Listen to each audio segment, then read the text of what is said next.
अस्सलाम वालेकुम, how are you students? Welcome back. उम्मीद है सब खैरियत से होगी। लास्ट लेक्चर में जो हमने पढ़ा हुआ था, हिस्ट्री ऑफ नर्सिंग हमने स्टार्ट की हुई थी, सेमेस्टर 1 यूनिट नंबर 1। इसमें हमने नर्सिंग के हिस्ट्रीज़ के बारे में पढ़ा था, नर्सिंग लीडर्स के बारे में पढ़ा हुआ था कि कौन कौन से लीडर्स थे इसमें। उसमें कौन सी लीडर थी जो मॉडर्न नर्स के नाम से, फ्लोरेंस नाइटिंगेल नाम से, लेडी विद द लैम्प के नाम से जो लक़ब दिया हुआ था उसको, उससे पहचाना जाता था। और उसके क्या काम थे, उसने कौन सा स्कूल्स बनाया हुआ था। फिर अगर मुस्लिम एरा में चले जाए तो मुस्लिम एरा में कौन सी नर्स थी, जिस तरह उसका नाम था रुफ़ैदा बिन्त साद अल इस्लामिया, जिसने हज़रत मोहम्मद सल्लल्लाहु अलैहि वसल्लम के साथ बैटल्स में हिस्सा लिया था। जो जितनी भी ग़ज़वे उहद, बदर, ग़ज़वे खंदक, जितनी भी जंगें लड़ी हुई थी उसमें उसने हिस्सा लिया हुआ था। और जो मुसलमान सिपाही ज़ख्मी हो जाते थे तो वो उनकी केयर कर रहे होते थे, या शहीद हो जाते थे उनके ख्याल रख रहे होते, उनका केयर कर रहे होते थे। अब आज का जो हमारा टॉपिक है वो नर्सिंग इन मुग़ल पीरियड। अब मुग़ल पीरियड, जो मुग़ल सल्तनत का टाइम था, उस टाइम क्या और नर्सिंग का क्या रोल था, क्या फील्ड था। The women in Mughal were witnesses to princes and princesses with the title of royal nurse anga or mahamanga।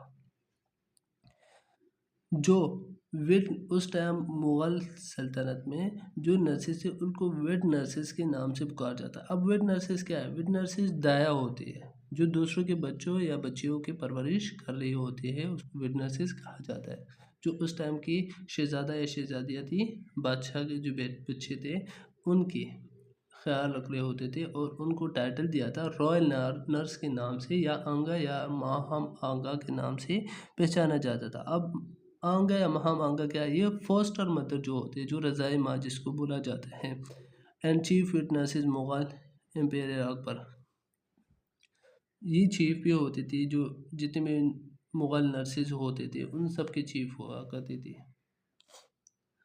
These women usually represent prominently in the Mughal sources, providing care to magnificent children। ये prominently नुमाया तौर पे care दे रही होती थी, अखलाक़ी तौर पे उनकी केयर कर रही होती थी, उनको ट्रीटमेंट दे रही होती थी, उनकी परवरिश कर रही होती थी। जो मुग़ल जो प्रिंसेस थी, जो बच्चे थे, जो बादशाहों के बच्चे थे, उनकी ये केयर करते। और उसके साथ साथ जो शानदार अज़ीमुशान मैग्निफिसेंट चिल्ड्रन मीन जो शानदार अज़ीमुशान बच्चे होते थे। मतलब अज़ीमुशान या शानदार बच्चे इसको क्यों कहा जाता था?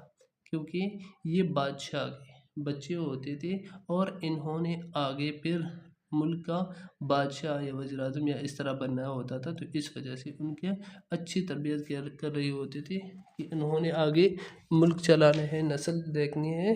तो इसलिए Mughal imperial family have to rely on the services of vet nurses with an open mind and with warmth। Mughal imperial family जो थी उन्होंने नर्सेज की वेट सर्विसेज नर्सेज के लिए जो औरतें जिनको रख रहे होते थे, एक तो वो ओपन माइंडेड होने चाहिए, उनकी गलत सोच नहीं होनी चाहिए, उनके दिमाग में इधर उधर की फजूल ख्यालात और ये चीज़ें नहीं होनी चाहिए। विद वार्मथ, और वो एक परहेजगार और एक जोशीले लोग होने चाहिए, जो परहेजगार हो।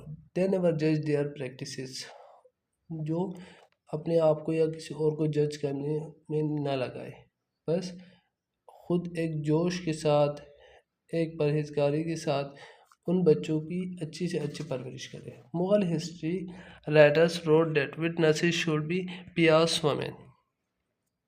जो मुग़ल दौर के जो राइटर्स थे, हिस्ट्री के जो राइटर्स हैं जिन्होंने हिस्ट्री लिखी हुई है, उन्होंने बोला जब मुग़ल जो विटनेसेस थे, जो इनके जो दाई थे, वो एक परहेजगार और एक दीनी औरतें होते थे, बहुत परहेजगार।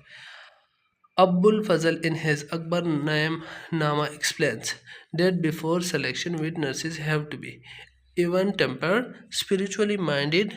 Abdul Fazl 1998 volume.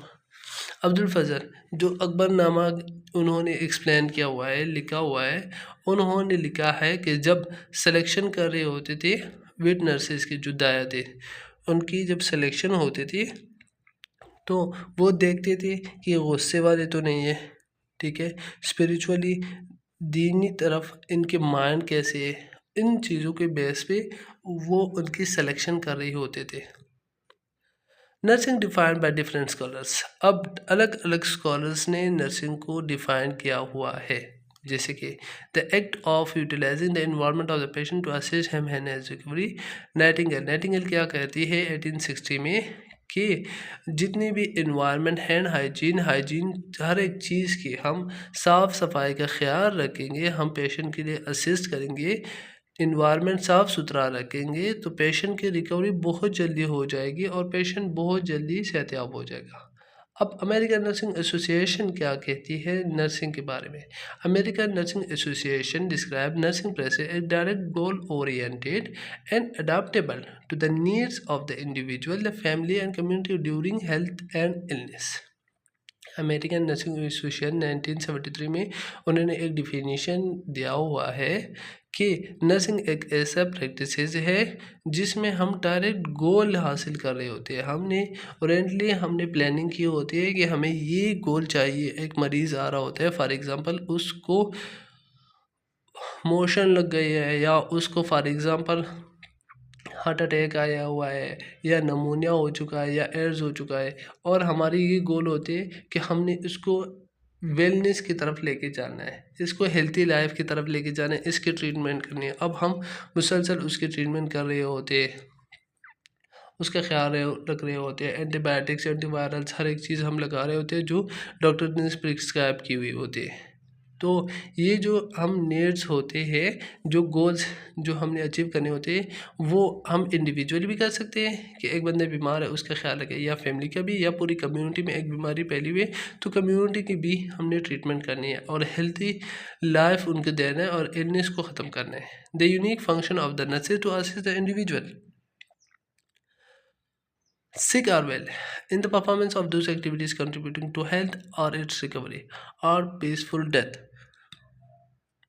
that he would perform unaided if he had necessary strength, well or knowledge। Virginia Henderson क्या करे, ये एक यूनिक फंक्शन है एक नर्सिस का जो असिस्ट कर रही होती है इंडिविजुअली लोगों को, सिक हो या वेल हो उनको भी देखते हैं, जो बीमार है और जो ठीक है उनको भी देखते हैं। ऐसा नहीं है कि जो बीमार है बस उसकी ट्रीटमेंट किया जाए, जो हेल्थी लोग हैं जो वेल है उनको भी देखा जाता है कि उनकी ये हेल्थी या वेलनेस है ये बरकरार रहे।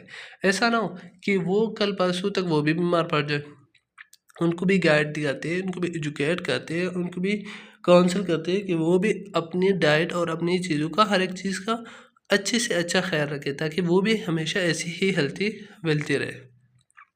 और इनकी परफॉर्मेंस जो दो एक्टिविटीज़ थी, जिस तरह हेल्थ की रिकवरी और इन चीज़ों में वो कंट्रीब्यूट कर रहे होते थे, या फॉर एग्ज़ाम्पल पीसफुल डेथ, एक बंदा है जो कि बहुत ही तकलीफ़ में है हद से ज़्यादा और उसकी मतलब डेथ होनी ही है लेकिन बहुत तकलीफ़ से है, और वो कहता है कि प्लीज़ मुझे कोई इंजेक्शन लगा दे ताकि मेरी तकलीफ़ ख़त्म हो जाए और मेरी आसानी से डेथ हो जाए। या उसकी फॉर एग्ज़ाम्पल एक मरीज़ है जो वेंटिलेटर पे है। अब वेंटिलेटर पे मरीज़ 1 हफ़्ते से 10 दिन से महीने से पड़ा हुआ है। एक तो उनका फाइनेंशियली बहुत ज़्यादा ख़र्चा हो रहा है और फैमिली वीक है, वो इतना फाइनेंशियली वो सपोर्ट नहीं कर पा रही, ठीक है। और नेक्स्ट पेशेंट में कोई भी इम्प्रूवमेंट नहीं आ रहा, पेशेंट की कंडीशन वैसी की वैसी ख़राब है, ठीक है। तो पीसफुल डेथ ये होती है कि अगर हम चाहें तो वो उस वेंटिलेटर पे पड़ा रह सकता है, लेकिन पेशेंट की तकलीफ़ को ख़त्म करने के लिए जब उसकी अटेंडेंट जो उसकी घर वाले वो बोले कि नहीं बस अब इसकी तकलीफ़ और बढ़ती जा रही है और ये अब ठीक नहीं हो पा रहा, इसको पीसफुल डेथ दे दे, तो हम फिर क्या करते हैं, वेंटिलेटर ऑफ कर देते हैं, वेंटिलेटर से उसको निकाल देते हैं, फिर उसकी किस्मत कि वो कितने टाइम पे वो मरता है, फिर उसकी डेथ हो जाती है। ये होते हैं पीसफुल डेथ। पीसफुल डेथ ये भी है जो कैंसर वाले मरीज़ होते हैं जिनका कोई मतलब लास्ट स्टेज पे वो चले जाते हैं और उनका कोई ट्रीटमेंट नहीं होता, तो हम फिर क्या करते हैं, हम उनका वही ट्रीटमेंट करें। फॉर एग्ज़ाम्पल उनकी अभी एब्डोमेन पेन है, ठीक है, बैक पेन है या हेडेक है या नाज़िया है, वोमिटिंग है या ब्लीडिंग हो रही है, मतलब जो भी प्रेजेंट कंप्लेंट्स होगी, जो बीमारी अभी आ रही, जो टाइम के साथ साथ जो डिजीज होगा, हमने उसको ही ट्रीट करना है, हमने उस साइन सिम्टम को ही ख़त्म करना है। बुखार हो गया, ब्लड प्रेशर हाई हो गया, पल्स हाई हो गया, रेस्पिरेटरी रेट में मसला आ गया, ऑक्सीजन सेचुरेशन में कमी आ गई तो हमने ऑक्सीजन लगा दी, तो हमने टाइम के साथ साथ उसके वो साइन सिम्टम ख़त्म करने हैं, उस पर ध्यान देना है। Definition of nursing by WHO, world health organization nursing की क्या डिफिनीशन कर रहा है? Nursing encompasses autonomous and collaborative care individual of all ages. Nursing जो है ये एक ऑटोनोमस है, इनके पास ऑटोनॉमी है, इनके पास इख्तियार है, ये किसी के मातहत नहीं है, और कोलैबोरेटिवली बाहमी ताल्लुक़ के साथ ये केयर करेंगे। अब बाहमी ताल्लुक़ किसके साथ? बाहमी ताल्लुक़ का मतलब है डॉक्टर के साथ या अपने कोलीग के साथ या पेशेंट के साथ कोलैबोरेटिव केयर देंगे एक मरीज़ को, चाहे इंडिविजुअली हो, वो हर एज में हो, बूढ़ा हो, जवान हो, बच्चा हो, ठीक है, जिस तरह जो भी एज का हो या जो भी फैमिली का हो, या फैमिली को हम ट्रीटमेंट देंगे या ग्रुप्स के देंगे या पूरी कम्युनिटी अगर sick or well in all setting, पूरी कम्युनिटी को हम देखेंगे कि फॉर एग्जांपल हमारा एक टाउन है, तो पूरे टाउन में एक डिजीज़ फैली हुई है, एक कुआं है, कुआं के पानी पीने से सब में सबको मोशन लगे हुए हैं, सबको इशू आ रहा है, तो पूरी कम्युनिटी को हमने ट्रीट करना है। It includes the promotion of health, the prevention of illness and the care of ill, disabled and dying people. हमने इसमें इंक्लूड है, हमने प्रमोशन करना है हेल्थ की, हेल्थ को पीक लेवल तक लेके जाना है। हमारा ये टाउन है, हमारा ये इलाका है, हमारा ये मोहल्ला है, तो इसमें हमारी ये कम्युनिटी है,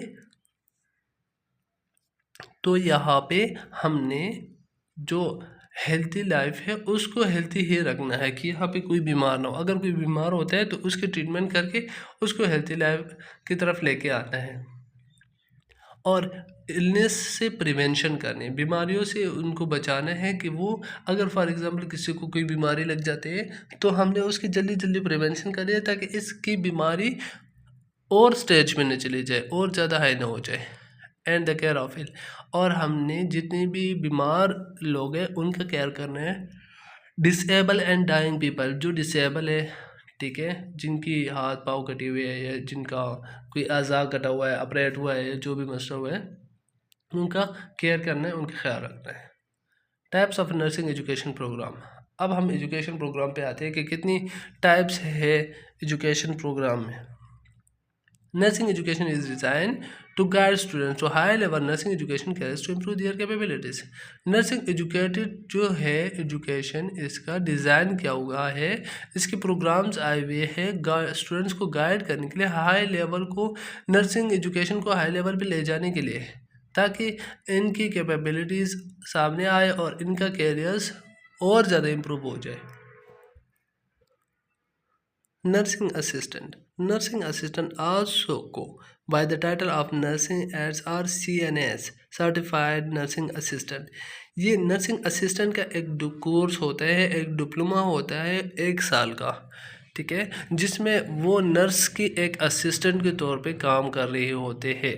जो BSN नर्स होते हैं उसके साथ ये एक असिस्टेंट के तौर पे होते हैं और पेशेंट को ट्रीट कर रहे होते हैं। लाइसेंस प्रैक्टिकल नर्स LPN, एक प्रैक्टिकली नर्स होता है जिसके पास लाइसेंस होता है। रजिस्टर्ड नर्स है RN, जो पोस्ट RN BSN ये कर ले उसको RN कहा जाता है, रजिस्टर्ड नर्स जो होते हैं। Baccalaureate degree programme lead to licence as an RN BSN।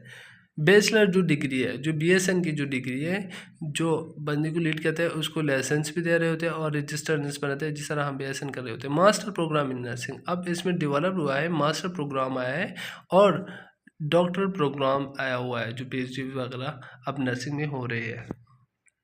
History of nursing education in Pakistan. अब पाकिस्तान में इसकी क्या हिस्ट्री है नर्सिंग एजुकेशन के बारे में, कि नर्सिंग फील्ड कब आया, कैसे आया और अभी इसकी क्या रिसेंटली क्या सिचुएशन है।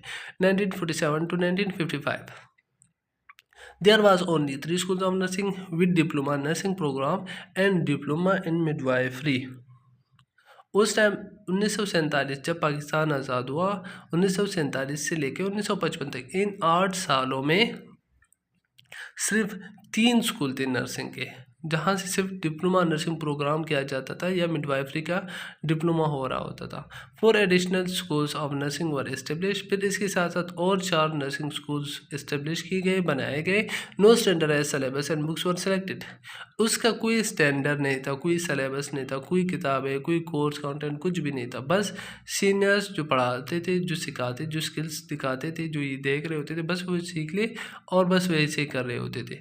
There was no concept of nursing research, वहाँ उस टाइम कोई भी कॉन्सेप्ट नहीं था कि नर्सिंग में कोई एडवांसमेंट भी हो सकता है या इसमें कोई रिसर्च भी हो सकता है कि हम इसमें कुछ पढ़े या कुछ देखें, इस तरह का उनका कोई कॉन्सेप्ट नहीं था 1955 तक। 1956 से लेकर 1997 तक post graduate diploma psychiatric, paediatric and community health nursing education started, degree of post R N started.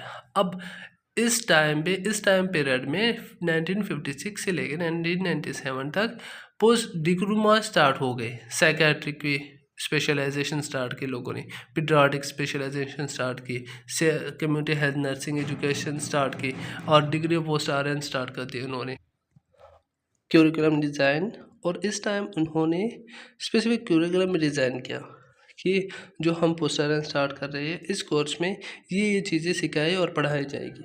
Research work in nursing started, और इसी टाइम रिसर्च भी स्टार्ट किया गया कि इसमें अब और बहुत रिसर्च भी होगी, लोग रिसर्च करेंगे और चीज़ों को देखी जाएगी और इसमें आगे फर्दर उनको पढ़ने का मौका मिलेगा कि वो आगे और बढ़े और इस चीज़ के बारे में रिसर्च करते रहे। 1997 टू 2002 इन 5 सालों में BSN प्रोग्राम स्टार्ट किया गया, इनकी शुरू कर दिया गया, शुरुआत हुई इसकी। एडवांस टीचिंग मेथड वर चूजन, सब एडवांस टीचिंग मेथड चूज़ कर दिया गया कि और एडवांसमेंट आए और अच्छे से अच्छे तरीके से लोगों को सिखाया जाए, पढ़ाया जाए, समझाया जाए।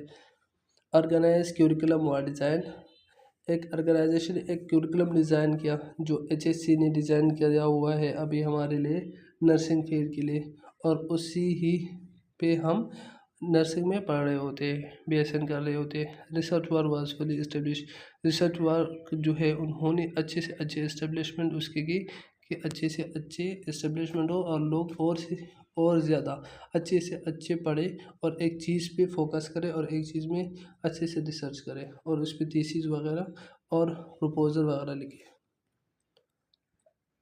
2004 टू डेट, 2004 से लेके अभी तक many school of nursing and colleges of nursing are establish, बहुत सारे स्कूल नर्सिंग कॉलेजेस इस्टेब्लिश बनी है और बन रही है बहुत ज़्यादा। आप खुद देखें कितनी नर्सिंग कॉलेजेस हर एक सिटी में, हर एक जगह में, हर एक डिस्ट्रिक्ट काउंसिल लेवल पे कितनी ज़्यादा नर्सिंग कॉलेजेस बन गई है और अभी और भी बन रही है।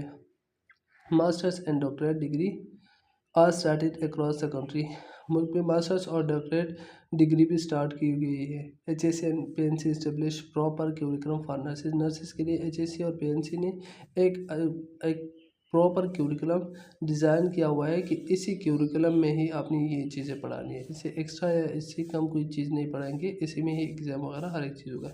साइंटिफिक पब्लिकेशन इंक्रीज, पब्लिकेशन भी उन्होंने इंक्रीज़ की कि रिसर्च जो होगा वो पब्लिकेशन के बेस पे होगा।